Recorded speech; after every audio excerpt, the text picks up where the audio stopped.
Salam, hər birinizi xoş gördük. Bugün sizlərlə qarşıdan gələn imtahanlarla bağlı danışacağıq. Niyə bu mövzunu seçdim?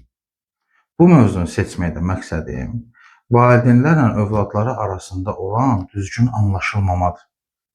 Çünki bugün hər bir valideyn, əksəriyyəti %90% deyək, öz övladının üzərinə çox düşür.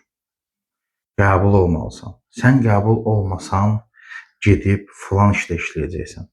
Sən qəbul olmasan, mən qonum-qonşuya nə deyərəm? Görürsən, filankəsin balası nə qədər balıyıqdır.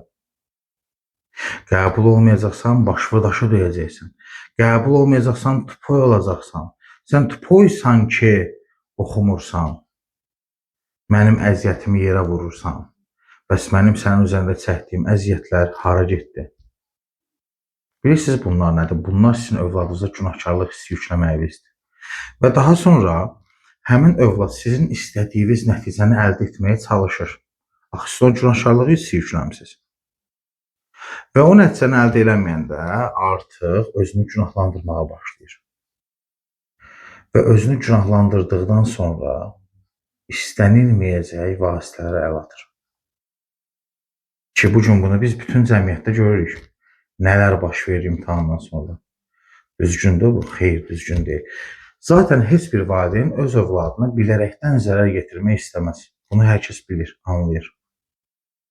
Amma siz bugün bir valideyn olaraq övladınıza bunları aşılayırsınızsa, sizin özünüzün şuur altında olan travmalarınız var. Yenə də deyirəm, el aləm nə deyər, qonum-qonşu nə deyər, mən cəmaata nə cavab verirəm, nəticəsi necə olar, özünüzün qorxuları, biabır olmaq, bəlkə də zamanında özünüz bunu yaşamısınız, bəlkə də yaşamamısınız, düşünürsünüz ki, mən oxumuşam, ali təhsilim var, mənim adım sanım var, mənim balam belə olmalı deyil düşüncəsi var. Və siz başlayırsınız bunu yansıtmağa.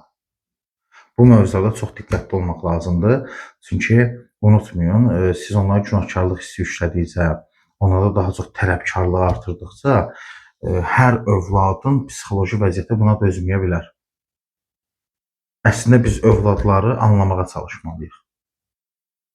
Yəni bir şeyi ümumiyyətlə etmək istəyirmi? Həyat yolu nədir?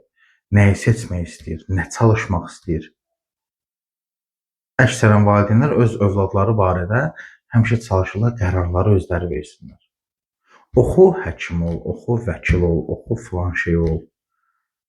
Əksər valideynlər soruşmurlar övladdan, sən nə olmaq istəyirsən? Sən nə işləmək istəyirsən? Bunu soruşan yoxdur. Niyə soruşmursunuz? Bir insan öz xoşbəxt olduğu işi görməlidir. Harada xoşbəxtsənsə orada olmalısan. Amma bəzi valideynlər bunu düşünmürlər. Və əksər valideynlər nə deyirlər? Deyirlər ki, oxu, çalış, gələcəkdə pensiyan olsun, çalış, işlə. Tamam, gözəl, əla. Adamın hələ 20 yaşı yoxdur. Hələ universitetə sənəd verməyib. Sən indidən deyirsən ki, oxu, işlə 65 yaşında pensiyaya çıxasın. Və yaxud da nəyim 60 yaş olsun, 55 yaş olsun, zamana göre zaten dəyişir. Bu nədir? Sənin qorxularındır. Ki, özünü düşünürsən sən, özünü.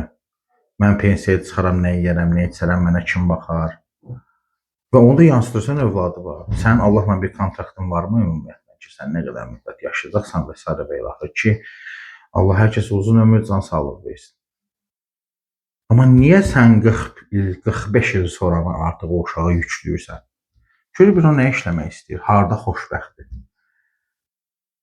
Çünki özünüz, qonşular nə deyər, qohumlar nə deyər, mən necə həyata düşərəm, filan kəs gəlib deyəcək ki, mənim oğlum, məsəl üçün də indi 600 bal yığdı, 300 bal yığdı. Mən nə deyəcəm? Deyəcəm ki, mənim oğlum 50 balla kəsildi.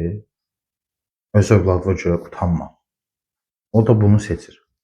O da bunun yoludur.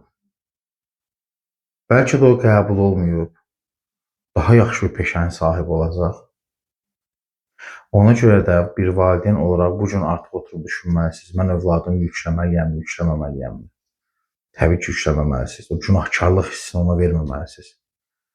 Onun arxasında olmaq lazımdır. Sənin ona qəbul olmasan belə olar deməyin nəyəsə dəyişmir. Amma sənin onun arxasında olub, övladım, mən səninlənəm, sənin yanındayam. Hər addımın sənin uğurdur mənim üçün. Sən pisi ilə də, yaxşısı ilə də mənim övladımsan. Mən səni bu cür qəbul edirəm, sevirəm. Deməyin onda nəsə dəyişə bilər. Diqqətinizə görə təşəkkür edirəm. Kanala abunə olmağı, bəyənməyi, komment yazmağı, paylaşmağı unutmayın. Sağ olun.